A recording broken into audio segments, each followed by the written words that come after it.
Hey guys, it's me Hacks. Back at you with another game update. This one's gonna be kind of short because I'm kind of tired, as you can see what time it is right now. But I just decided to make a journal because it's been like a week. I've done some stuff, so I might as well show you. So you can see by all the tabs I have open. That's a bad habit of mine. Even when I'm on, my internet browser, I have like 1,000 tabs, and I just forget to close them. You know. Well, anyway, um, yeah. So one of the things I did was I figured out how to make moves work. Yeah. I figured out how to make moves work um, the way they should, and the way I did that was class inheritance. So I have a move class, and all the moves are a child of that class, and then you add it to the game. But then I had the problem of, well, what if you want to upgrade a move? So, for example, a move is level 1, you want to make it level 2. How would you then store that data? Because when you grab from a class um, reference, you can only get what's in it. You can't modify the class at runtime, right? So I had to figure out a way to store that change data separately. So I came up with a nice little system for it. It's really simple. Basically, you get the class, and from that class, you set it to a variable that can be then edited. So you only need to set it one time, which is, the default values, right? And then you just edit the variable, the instance variable of it. I'm probably making no sense to like the majority of people watching this video, but yeah, this is my little function for it. It's very simple, and I like that. Some people. Okay, this is sort of going off on a tangent. I haven't even showed you my game yet, but I've seen some people's codes, and this is why I'm doing it all myself instead of, using someone else's assets. I take a look at some people's code. It's so complex. I'm like, why are you doing this? Why are you making it so complex? Just make it simple. Why are you doing this? Like, I've seen almost every inventory tutorial I've seen. I didn't even need an inventory tutorial. I just used an array. The end. But like, I don't know why people use like a map. I mean, I understand why, but it's like just use an array. It's easier. Have a variable that has how much you have and a story. Why do you need a map which can be overwritten by mistake or something? Okay, that's a tangent, but whatever. And then like they use components and stuff, and I'm like, you do not need all this stuff. Just use a struct, put it in an array, call it a day. Well, anyway, I'll show you what I did. So the aforementioned moves. So of course, how do I show that? I show that on. I wonder if this works. Yeah, sweet. I'll show that on the skill tree screen. So um, this menu is slowly getting more and more functional. This is the only button that doesn't work now. Messages. Um, so yeah, let me show you the skill tree.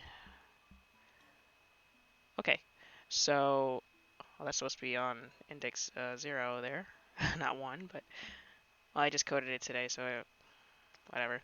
Anyway, this is the skill tree. Originally, I was gonna go with more of a Tokyo Mirage kind of look. So if I can actually show you. If I could find, yeah, I just have a big old folder of UI references that I was looking at. It's good, see if it already worked. Um, let's see if I can find a picture of it. I have one here. Here we go. So here you go. You can see it's like the move, the type of move, and then how much it's upgraded by. I was gonna do something like this for my game, but you know, I like the Epic Battle Fantasy 3 sort of thing better, where you have all the moves at the start, and you can choose which ones you want.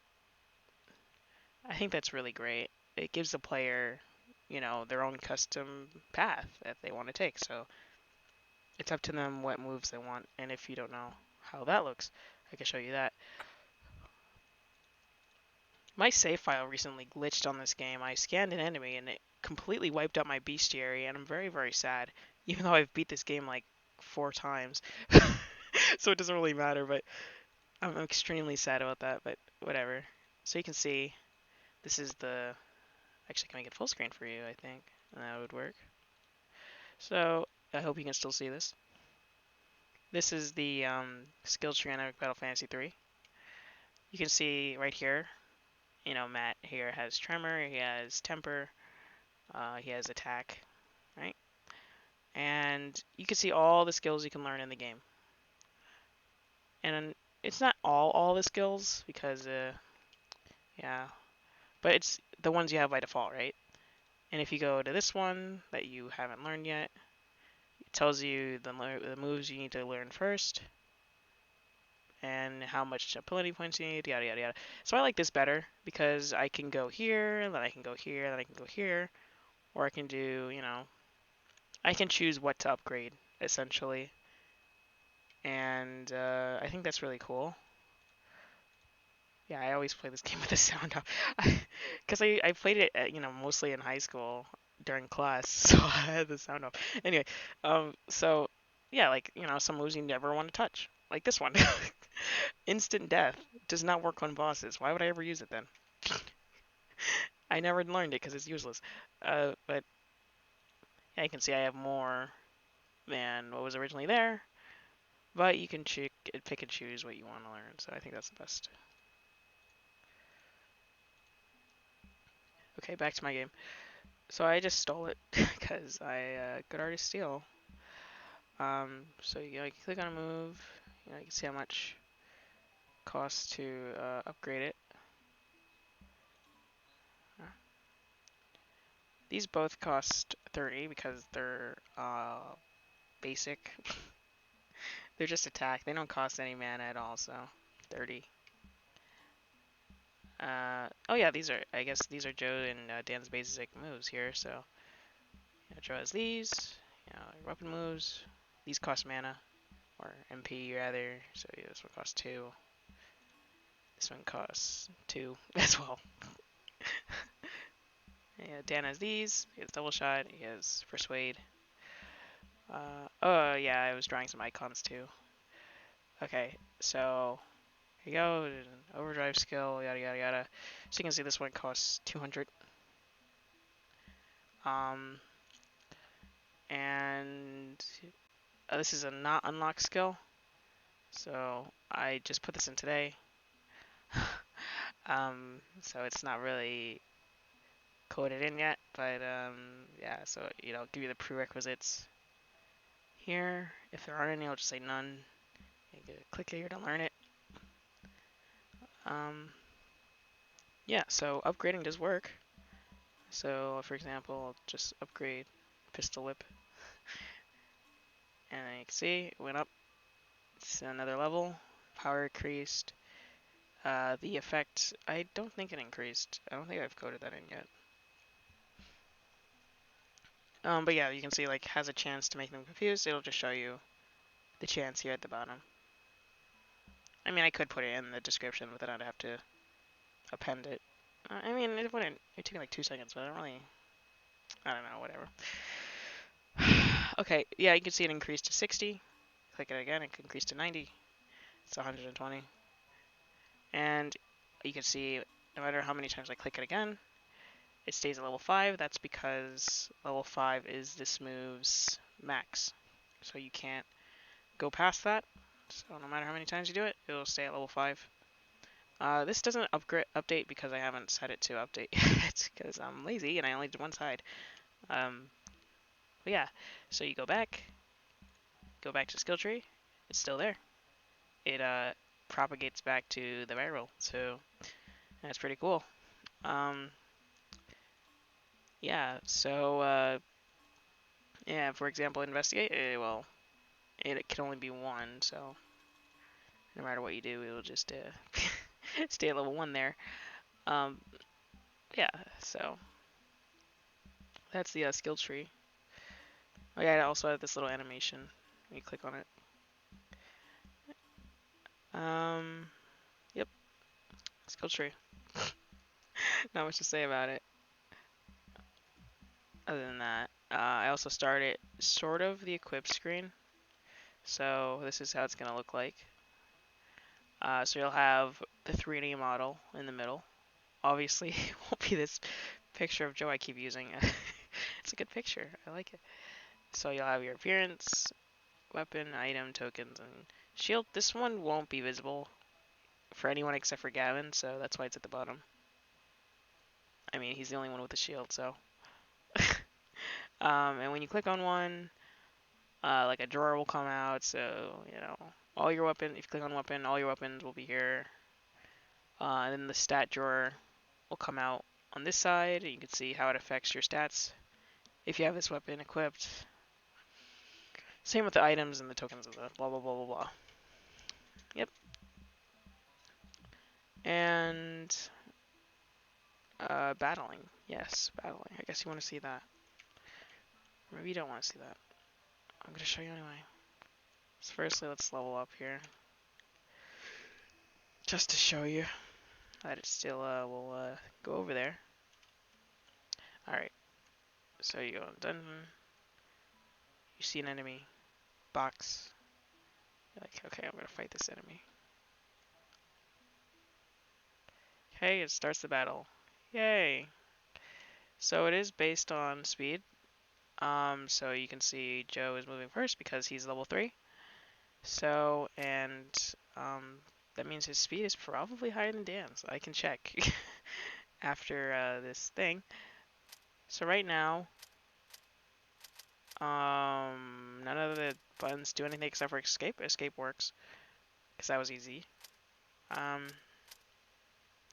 Yeah, I'm not really super focused on it now.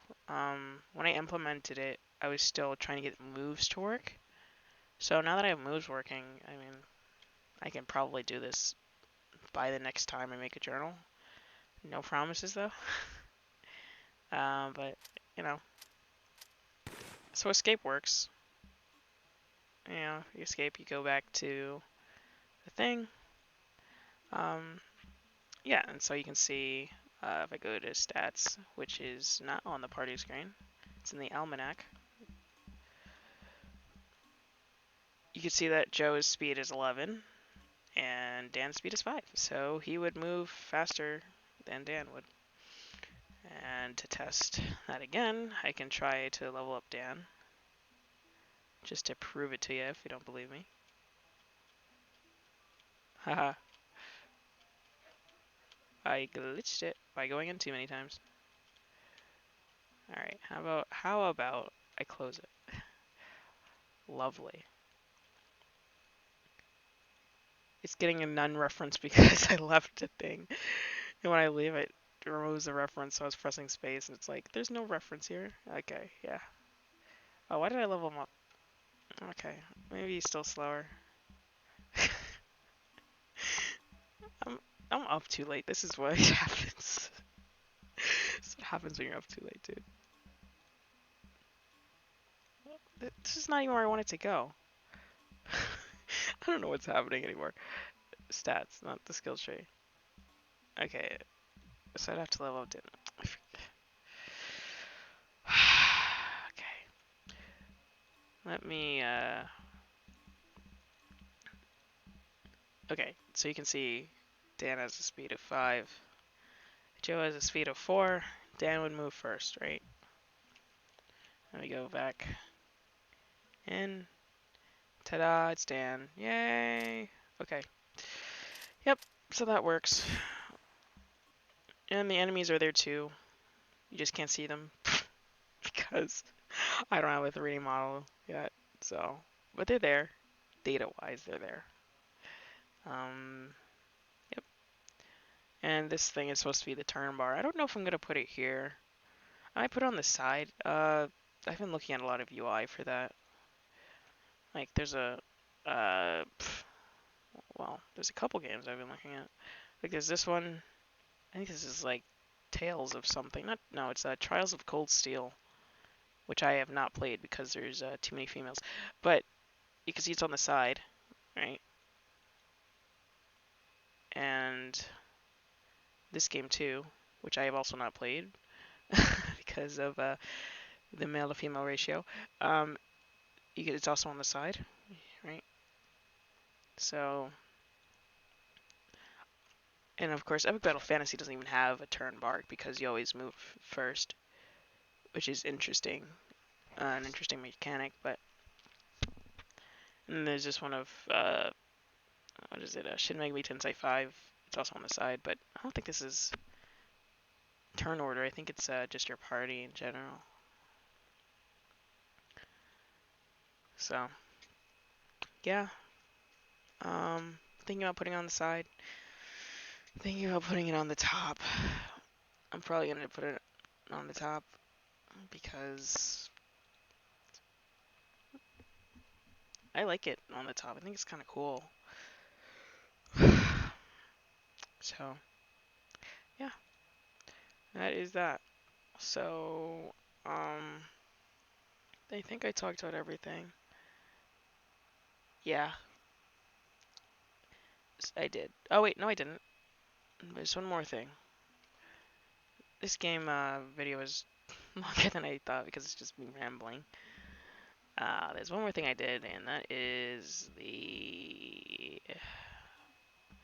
NPC profile screen. Yay! So it looks exactly the same as the bestiary, except you get this little thing. So you get the photo, which I have not drawn. Man, I haven't drawn in like I can't even remember the last painting I did. I think, dude, I literally can't even remember it. It's been so long because I've just been coding. I don't feel like drawing at all. It's like okay, but yeah. So you can see, their age, their sex. I was gonna put gender, but it was too big. Sex is shorter. And then first encounter, so you first see them in the description. And yeah, and just in case you didn't see it, the bestiary here. Yeah. Okay, I think that's it. Next thing I'm probably gonna do,